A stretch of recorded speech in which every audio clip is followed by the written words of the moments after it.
Hello and welcome to Algebra. Today we have a very difficult lesson. This is going to be rational exponents. And this is pretty tough, so you're going to need to work with your teacher and you need to practice these in your book as you go. But we're going to give you two examples and we're going to do this two different ways. Now, your rule of thumb when you're evaluating exponents, we really don't want you to evaluate 7 to the 132nd power. That's just crazy. It's a huge, huge number. It's very difficult to work with. And the only reasonable way that you're going to do that is to use a calculator. So if the base is greater than 4, so 5, 6, 7, 8, so on, the exponent is greater than 4, 5, 6, 7, 8, then leave it alone. So 4 to the 4th, you can work that out. It's just 4 times 4 times 4 times 4, 16 squared, 256. But if it's greater than that, if it's 5 to the 4th, 4 to the 5th, anything higher than that, then just go ahead and leave it alone. Now, if there is a fraction, if there's a negative exponent, you do have to manipulate that if there's an exponent of 0.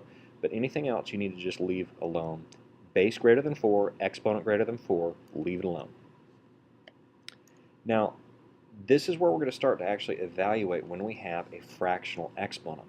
Now, the first way to think of this is, now, 1,000 to the 1/3 power. We're going to think something times itself 3 times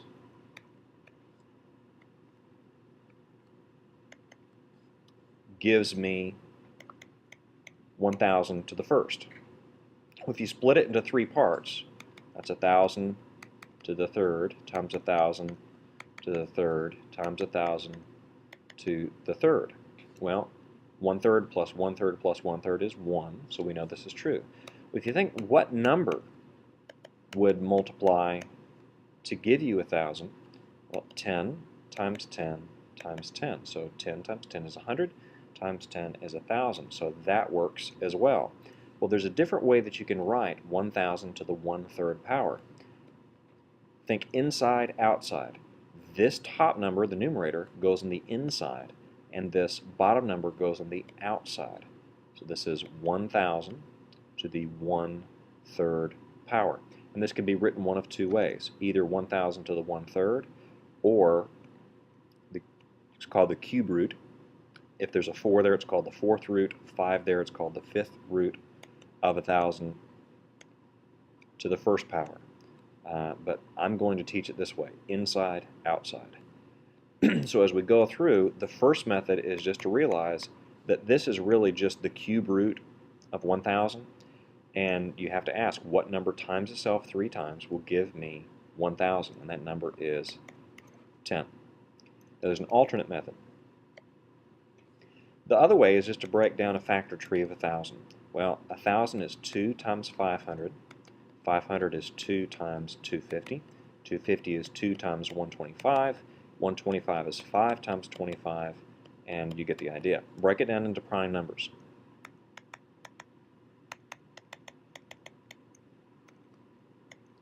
Now, the 1/3 in this case is going to mean C3 pick 1. So I see 3 2's, I pick one of those 2's. I see 3 5's, pick one of those 5's. 2 times 5 is 10. So you need to understand that this is the cube root of 1,000, and a really stupid way to remember that is just C3 pick 1. Now, this is a little bit more advanced version. Now the numerator is bigger than the denominator, and that runs into a little bit of a problem. Now, using method 1 that we talked about earlier, you need to realize this is because there's a 3 in the bottom, that's the cube root. So you're trying to think what times itself 3 times gives me 64. But you have to rewrite this somehow. You have two options. Either this is the cube root of 64 to the 7th, or this is the cube root of 64 to the 7th. Well, 64 to the 7th, that's going to be massive, very, very large number. And remember, our rule of thumb was that if the base is greater than 4 and the exponent is greater than 4, you can leave it alone. Well, that's a little misleading here because this is not simplified. There's more that can be done. So that's not going to work. You can think of it both ways. That way it doesn't work very well. This way, the cube root of 64, well, what times itself 3 times gives you 64? Well, 2 times 2 is 4, times 2 is 8. Too small. 3 times 3 is 9, times 3 is 27. Still too small. 4 times 4 is 16, times 4 is 64. Excuse me. So 4 times 4 is 16, times 4 is 64. And so that means that the cube root of 64 is 4. And that's just going to be to the 7th power. Now, the base is not bigger than 4, but the exponent is bigger than 4. So in this case, we're just going to leave it alone. If you had to do 4 to the 7th power, you could just do it on the calculator. It's going to be a very, very large number. So we're going to leave it as 4 to the 7th. Now there's also another method. We can say, based on the second method, that 64 to the 7/3 power, C3, pick 7. Well, that doesn't make any sense. We're going to have to rearrange this in some way. What I'm going to do is to say times 1 up in the top and say that this is 64 to the 1/3 power to the 7th power. So times 1, pull the 1/3 out from the 7, and now this is something that I can work.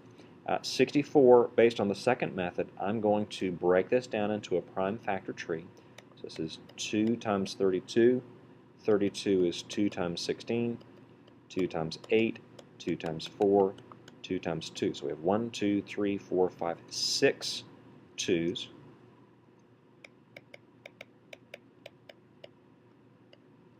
One, two, three, four, five, 6.